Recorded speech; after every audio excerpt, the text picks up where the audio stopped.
When's the last time you heard the theme song for the podcast? Anything sport related, debate, work class, New York to Anchorage, for your patronage, touching every sport, real motivated, the latest kid, Johnny Mac, took the school, now we own in it. House ball, girls, and cross, weapons of weapons. Boy, if you a sports fan, you know what to do, man. Tune in, man, real time, everything, man. Courtside, those views, you can do the play-by-play when they want the real deal. This is all you gotta say. This one's out of bounds, he's real, we can go on. Inside our boundaries, man, we can go on. Inside our boundaries, man, we can go on. Inside our boundaries, man, we can go on.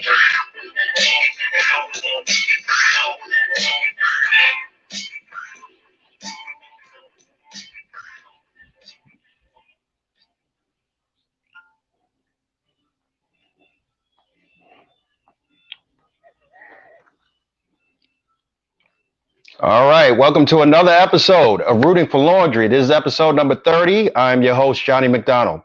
Please follow us at Root for Laundry on IG and Twitter, and subscribe to the Facebook page and the YouTube channel, and we get all the content of all 30 episodes. It's freaking great, and this is going to be another great episode. Today we'll be covering two teams, the Colorado Avalanche, and the Denver Nuggets. Joining me today is a big fan of both teams, comedian. You can see her all over performing in the city. Give it up for Alison Klemp. Hey. What's up, Alison? Oh, you're wearing the jersey. Thank you. Thank you for joining us. So you're a Denver native, right? No, not actually. Oh, okay. I saw you posted that, but I didn't want to correct you. Oh, geez. My bad. It's okay. I sort of adopted Colorado as my home. Okay, cool. Yeah, we moved around a lot when I was growing up, and we spent my parents had a vacation place in Colorado, so we spent a lot of time out there. And then they moved out there when I was in college, and then I moved out there for a little while after college, and then that's when I really developed my fandom. Okay. Yeah. But before that, we never really lived anywhere that had a basketball team, so I didn't care. Oh, okay. So now it's there's nothing. Now there's there's an NBA team where I live now, so I can just start rooting for them. I went to a basketball school, so I got into basketball in college, and then moved to Colorado, and then and at the time, Nuggets tickets were super cheap, so were Avs tickets. So it was it started out as just kind of a thing to do, and then it was just fun, and so I just put it. Yeah. So you moved out there in college. So I guess when you moved out to Denver, the Avalanche were really good back then. I think they won. I remember they won 2 Stanley Cups. So you weren't. Were you there yet already, or you weren't there yet? Before that was before. Yeah. I think when I moved out there, it was 2008. So okay, so that was before, but they were still good. You know what I'm saying? I remember them. Definitely in a rebuilding stage at that time. It was exciting because they had a lot of young players, and it was it was just fun. And my best friend in the whole world, she grew up watching the Avalanche, and she was much more of an Avs fan, so she really brought me into the Avs, and so much of me liking the Avalanche was just based on our friendship and someone who's super passionate and into something. Yeah, so if you weren't a fan of them, you couldn't be her friend anymore. She wouldn't be your friend. Yeah, and it's like a cult. My current boyfriend is a Red Wings fan, so he's a what fan? He's a Red Wings fan. Oh, okay. Is he from Detroit, or he's from Detroit? Yeah. Oh, okay. So that makes sense. That enabled us to be able to shit talk. And I was gonna wear an Avs shirt today actually, but he didn't wash it when he did the laundry. That we're working. Wow, that's funny. So the Avs I know have been I guess since you moved there and became a fan, they've been pretty good. I mean, not at the level they were before you moved there. But I guess talk about, going to, I assume you attended a lot of games and stuff like that and went. So talk about, the atmosphere of going to those games and, Yeah. I mean, it was really fun. And before that, I lived in Las Vegas in high school, and I went to college in Arizona. So it was not huge hockey town, you know? Yeah, that's true. Like, yeah, they just got a team, so it's like now it might, At that time, no one in Vegas even knew what hockey. Yeah. And like the first Yeah, time because I ever Vegas at the end of the day, they didn't want pro sports in Vegas because of the gambling, stuff like that. So that's why pro sports never, Yeah, which is kind of funny when you think about it, because it's like, yeah, professional sports and gambling don't go together at all. Yeah.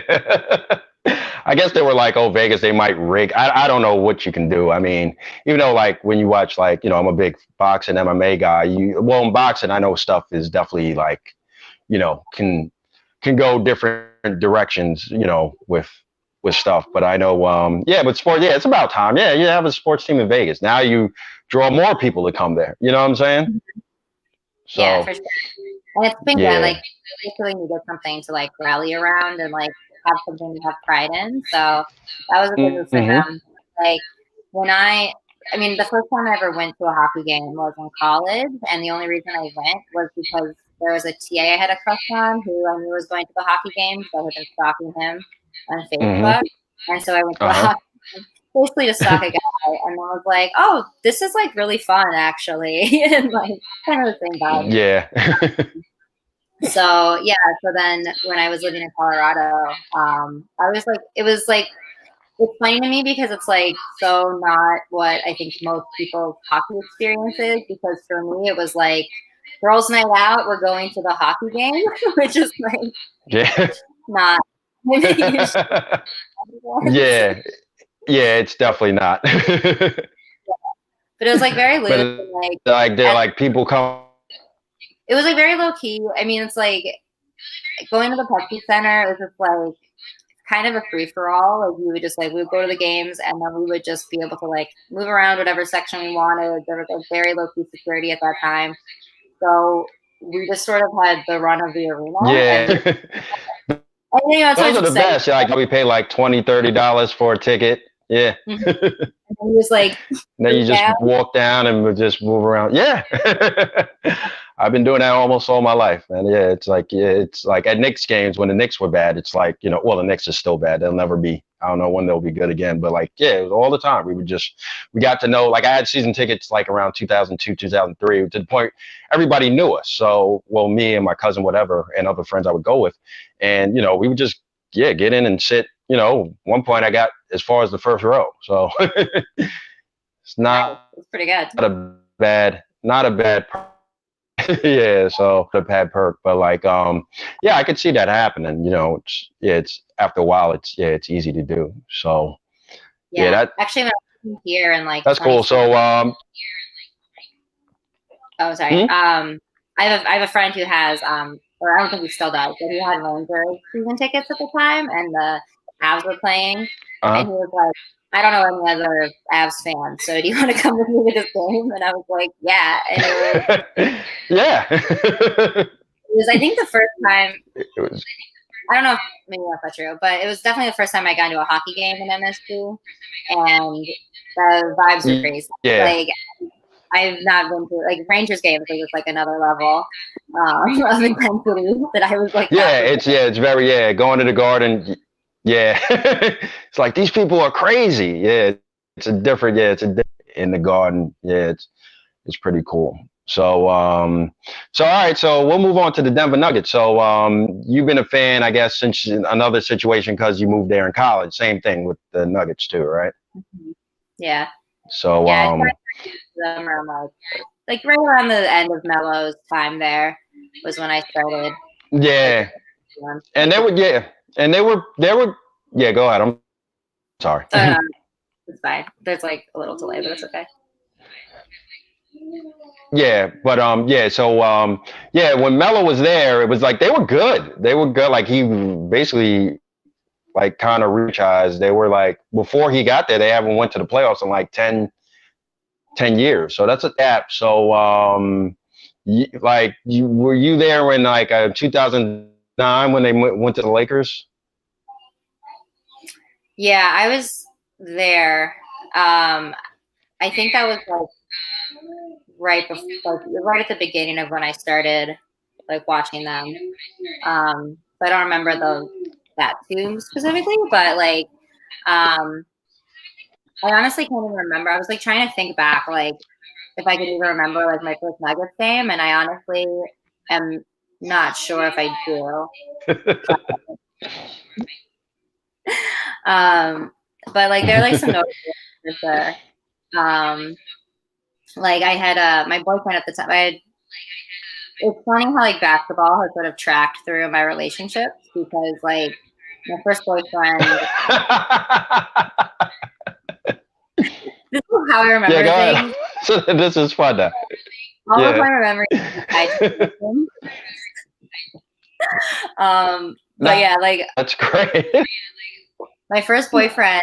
This I remember specifically. It was April of 2010, and there was a game on my birthday. And he hadn't planned anything for my birthday. And I remember one day, like, he was asleep, and I was just like, you know what? I want to go to this Nuggets game for my birthday. Like, I'm gonna make the plans, even though really he should be the one making the plans. But sometimes you just gotta do what you gotta do. And so I I took up on Craigslist, like whatever, secured to buy, and then like woke him up and was like, hey, don't worry, I figured out my birthday plans. You just need to buy these tickets, basically. And then they were good seats because it was my birthday. I was not fucking around, and we get down there, and it was Craigslist too. So Craigslist was like, Craigslist is like kind of sketchy now. You know what I'm saying? You never know. I've been a victim of a fake ticket once or twice, but they were legit. We got them. And at the time I was like living like kind of up in the mountains, so it was like to go down to Denver was like a treat. And like real country girl up there. But we get the tickets, and then we get to the arena, and somehow between picking up the tickets from this guy and getting to the arena, my boyfriend had lost the tickets. Like fell out. He lost the tickets? Yeah, like he literally fell out of his pocket or something. Like with my birthday. Oh, also another at this time, our relationship was a very bad place. And by that, I mean that I had gone through his text messages and seen that he was planning to hook up with me. Oh no. Yeah. Do you think he self-sabotaged that? Like the tickets did not accidentally fall out of his pocket, so to speak? Maybe. I don't know, honestly. And like, I think back to that and I'm like, man, if that were like me now versus like me 10 years ago, I would have been like, I'm breaking up with you now. Like, if I really should have taken the power in that moment. Like, you know what? I'm done with you, and like broken up with him before he could have broken up with me. But I was like, not. I was like, wow. Pathetic. But so I got super pissed. I made him buy tickets from a scalper, and I was like, "You just gotta eat this money. Like you fucked up." And I was also like, because I knew. How much did he pay? How much? I mean, how much did you pay for those? I guess the tickets he had to buy again. I don't remember. I remember we felt like it was a lot of money. So I don't know if it was a lot of money or if we were just poor, but it felt like a lot of money. I want to say like $100, but I don't really know. And we were just like going through this facade, like everything's fine. We're just gonna pretend like it's just your birthday. Yeah. Just enjoy it. I'm just gonna enjoy it. Right. Like we got like a hotel, for a weekend, and then I was like, you know what? I think this looks it. Like Nuggets won the game. You know. Yeah. Wedding heals everything. Make this work, and then he broke up with me like 3 days later. So Jesus. Wow.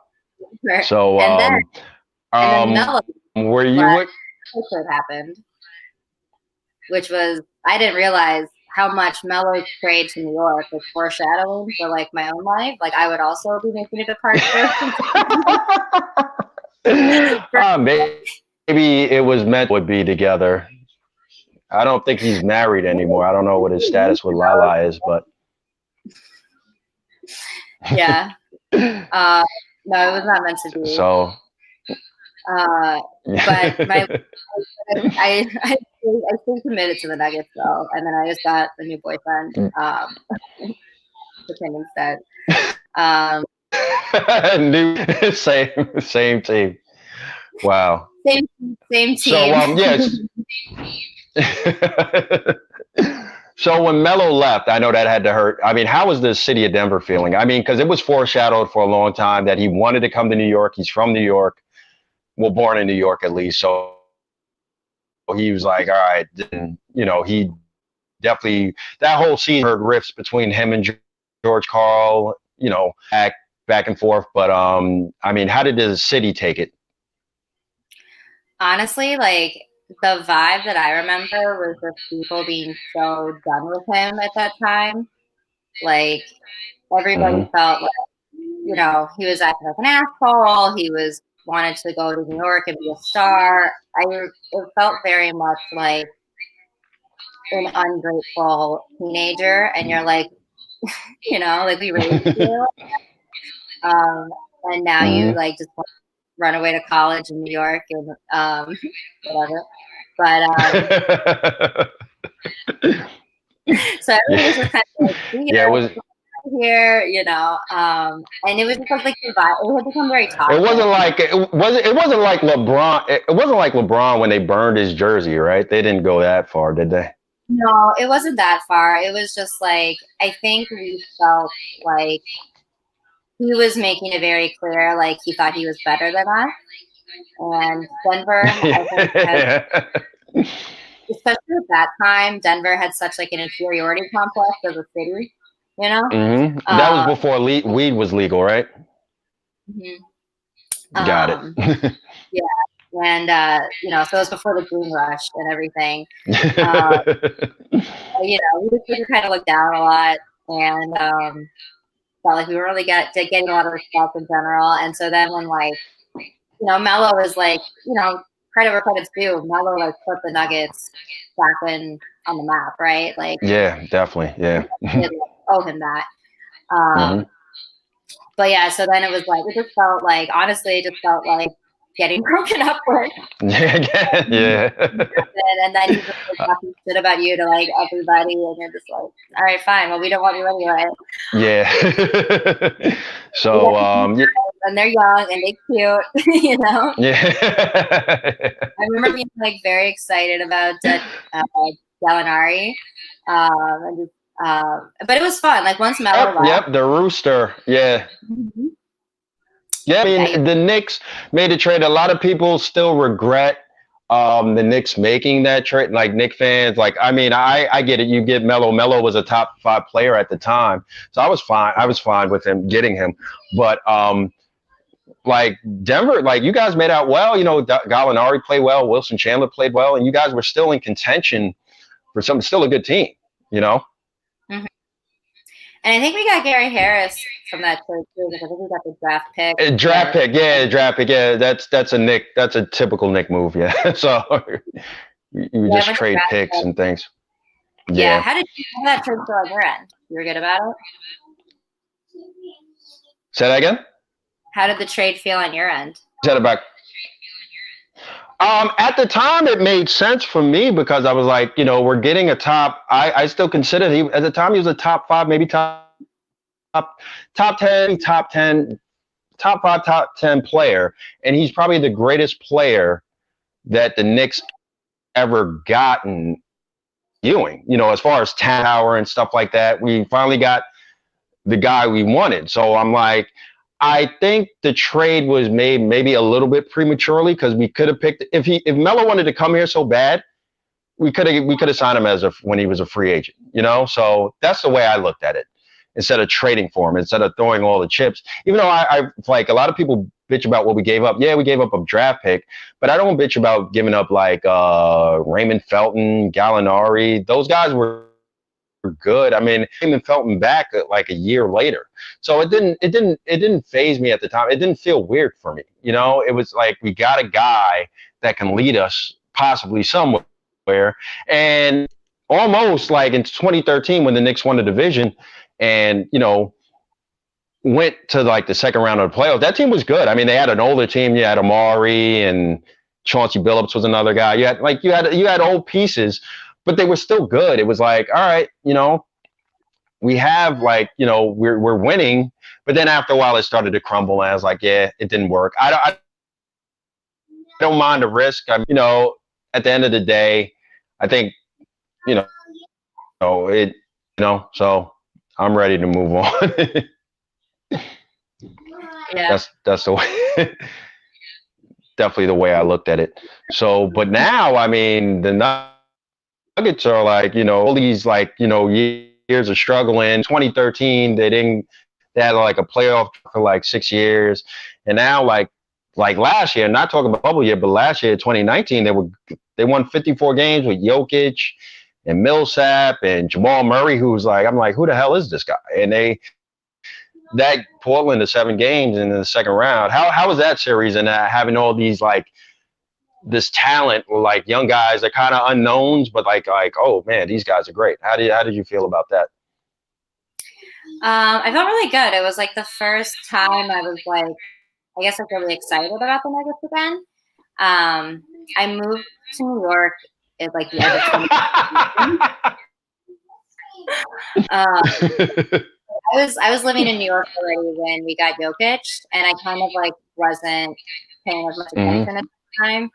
So it was really, and like I really felt like Avalanche too, because like it's not because like the Avalanche has like not been good, and like in New York, and like, for these teams at that time like didn't, you know, they weren't doing much, and so it was hard to keep up with the game, and I was absolutely, yeah. It's an out-of-market team. Not a market team. No one at the bar gives a fuck if you want to put the Nuggets game on, right? Because it's like, there's games that people care about. So and at the time too, I was like, so like at the beginning of comedy when it's like every night, all night, out, mics, like doing the thing, getting hammered. Going out, just grinding, That's fine, and like it was really hard. It's hard for me to like. I'm better at it now, but especially at that time, it was really hard for me to like compartmentalize things and like, you know, focus on too many things at the same time. And if it was like, oh, it's hard for me, then I'm not going to do it. So yeah, I sort of fell off from paying attention for a few years, and then it started really better, and then I was like, oh. And also my current boyfriend is a huge Pistons fan. And so that like, he's a Detroit guy. You know what? I'll keep him in mind to have him for a Detroit episode. I'll definitely keep him in mind. So if you ask him. But then it's like, and then I had an in-between boyfriend back in Colorado between those two that I've talked about. And he was a big Kings fan. So it was always good to be able to like with him when I was living in Colorado, it's like, you know, Denver playing the Kings, and we would go to a Kings game, right? And like that was cool, and especially at that time too, because like that was like when it was really looking like they were gonna move the team. And he's from Sacramento, and so he was like devastated because it's like the only team in Sacramento. Oh yeah, I remember they had the rumors that they were gonna move back to Seattle. I remember that, yeah. And so we went to, at that time, we thought this is probably the last time you're ever going to see the Kings ever. So, game. We ended up winning. But like, he was, you know, he definitely, I think he cried, but not because they lost, I think just because of the emotion. You know, we were in the seats, and they no one going to talk about going to see a Kings game except for us. And yeah, so it's like this funny way to like kind of track my relationship. But yeah, like when and my current boyfriend who's a basketball fan, which makes it easier to like keep up with the game when you're with someone who is like also very invested in the league itself. And now I have the NBA package, so now we can watch games. Oh yeah, the NBA, the League Pass, yeah. The League Pass saved my life because now it's like I don't have to worry about trying to get a bartender to turn that one city corner TV onto the Nuggets game. It's I love now I love being a West Coast fan on the East Coast because you know, I can be like out, I can do a show. Your games come on later, yeah, and you do a show, and then after the show, you can, it makes perfect sense. Love it, you know. If the game was on at 8, I would not be able to watch it. So yeah. Then you get home at 2 a.m, but you probably would have got home at 2 a.m. anyway if you were doing shows. You know what I'm saying? So exactly. But so like last year was really exciting, and like I remember it was like. I was really devastated because it was like when I was like really thought we were going to go to the finals, and we didn't. And then it's always like once we lose, then I just kind of turn off. I'm like, well, basketball's over now. So, yeah, I do the same. I do the same as a Knicks fan. I'm like, I don't want to see everybody else having fun. I'm, you know. Yeah. I do the same thing. Over here. So. Yes. Yeah. Yeah, but no, it was very exciting. Yeah, so I guess I got this jersey last year actually at the NBA store in New York. Nice. It was the only Nuggets jersey they had, so you know. Yeah, but Jokic right now, I guess, like I mean, that performance in the bubble when the season resumed, a couple of months ago, the Nuggets were the team. Like the first round, they're supposed to be out by the first 2 rounds. It was like they survived, and that Utah game, that legendary game with Jamal Murray and Donovan Mitchell. You remember watching that game and like cursing Donovan Mitchell's name the entire time. I made a pledge during like when I was going to name my first son Jamal. So we'll see if that holds. But that was there. That was very exciting. It was a good time for sure. Yeah. Yeah. Yeah, I 50 points and then 3-1. Sorry, go ahead. Wait, say that again? Sorry, I love underdog so much. And I think that's like such a big part of this team is so fun. Because like everyone always kind of counts them out, like you were saying, like everybody expected them to be gone like right away. And I personally am very driven by spite. It's like usually my greatest motivator, you know. If you tell me I can't do something, like I will make sure that I do it, you know. And I feel like that's kind of the same energy from the Nuggets, especially like in the last few years. Yeah. Where they're like, out, bet, you know? Yeah. And I did do some money on them in that final. I put down some money on them to go to the finals, and it didn't. Oh, yeah. I was like, because when they were like starting to get real hot, I was like, okay, I'm gonna keep, and I kept betting on them, and they kept winning, and then I was like, all right, let's get rich, and then that didn't work out. So you had a gambling problem. Not at all. Not too much, but yeah. Part of the playoffs, I was in Aruba, so there was a casino there. Oh, nice. And I was okay. I was spending a lot of time at the casino.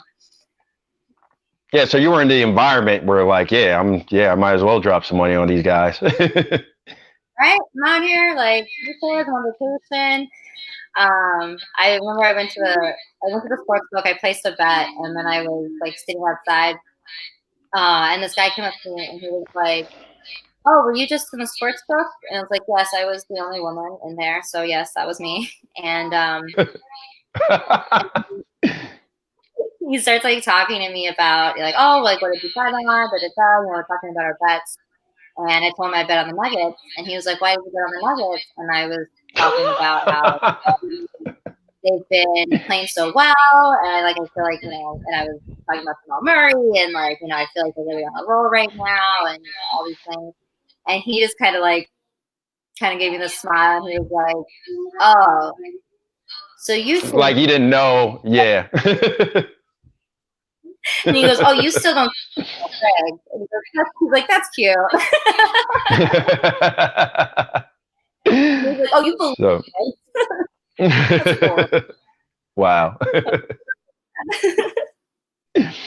So talk about the whole run, in the bubble year, talk about, I guess, the Lakers, I guess reality set in, but with the Lakers series, even though I thought they would have a chance, but they really with LeBron and Anthony Davis, that's a hard team to beat. You know what I'm saying?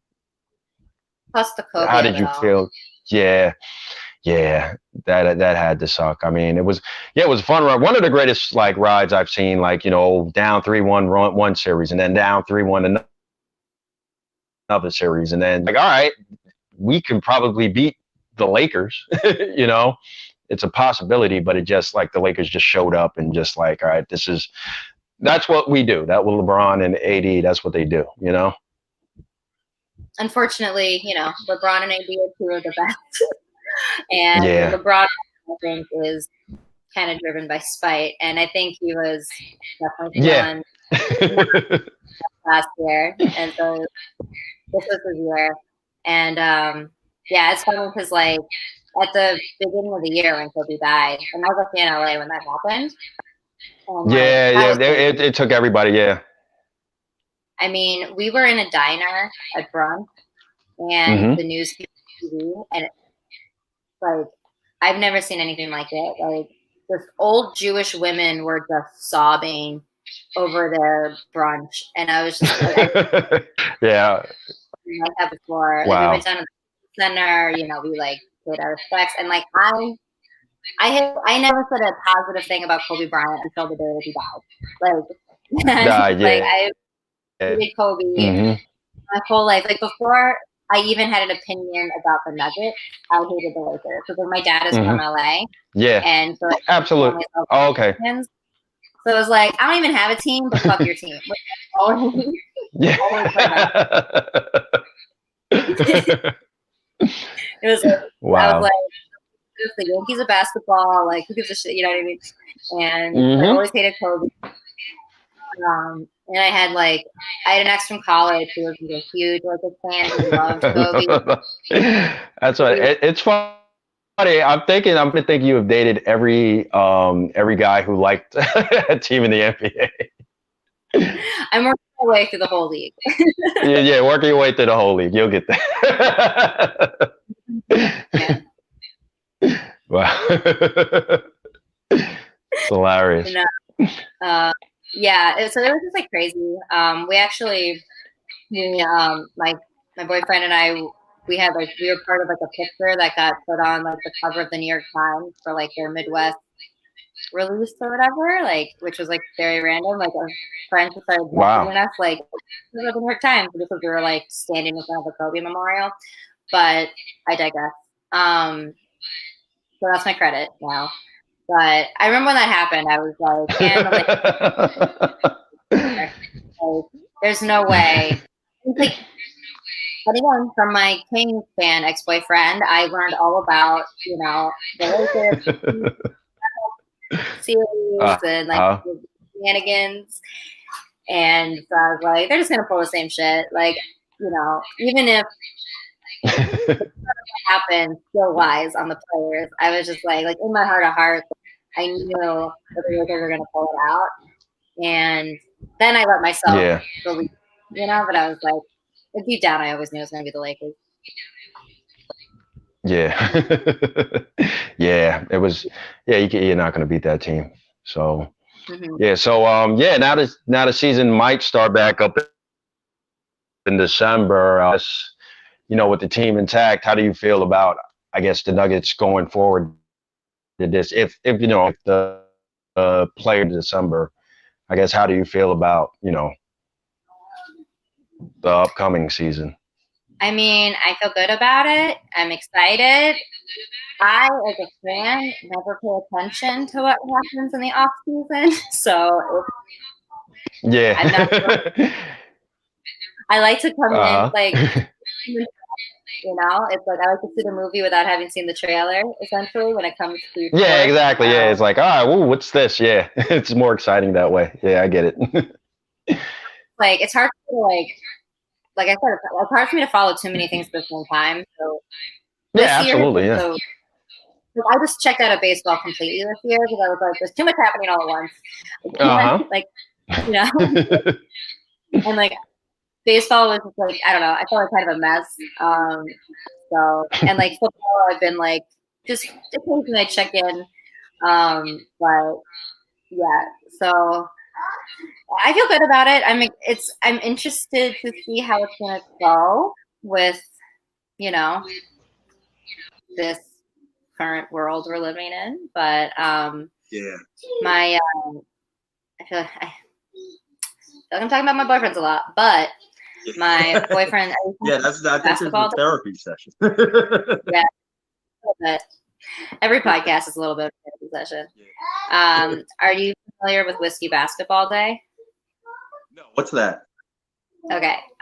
It is a holiday on December 25th that consists of drinking whiskey and watching all 5 basketball games that play on Christmas. Okay, that makes sense. That's basically it. And then, so my boyfriend created this. He's Jewish, so he created this holiday. It started off as like Lonely Jew on Christmas kind of thing. But now it has, like, when we started dating, we like, you know, celebrated it together. And he had like some friends come in town and like visit. And then like, each year since, so 2015 was the first year that I celebrated Whiskey Basketball Day. And in all the years since, it's like kind of grown and become this sort of like orphan Christmas, secular celebration, you know, just like place to go. And, you know, there's basketball from like noon to midnight. So people come and go throughout the day. And we've been like kind of just hosting people. You're welcome to join us this year if you like. I think I'm going to have to. But yeah, the world's about to end. But yeah, I don't know. And we watch a lot of basketball. So it's, you know, fun for the whole family. Wow.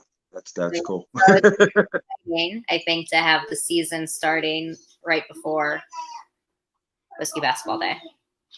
Okay, so got to put that on my calendar. Whiskey Basketball Day. to get the day on a calendar. We want this holiday to. It's only been growing since it started, so I think, you know, we can really make it something big. Hopefully we could replay SantaCon. That would be better. That would be dope. Yeah. Jokic con. All right. Well, Alison, thank you so much for joining us. Anything you want to plug before we go? You can just check me out on social media at Alison Klemp, and I also have a podcast called The Tableverse. That's a really fun role-playing game podcast. It's very like sci-fi, like Guardians of the Galaxy meets Firefly, kind of like space adventure. Sort of long-form improv, but it's a lot of fun. So feel free to check that out. And yeah, thanks so much. This was a lot of fun. Thank you. I appreciate you, Alison. All right, I'll see you soon.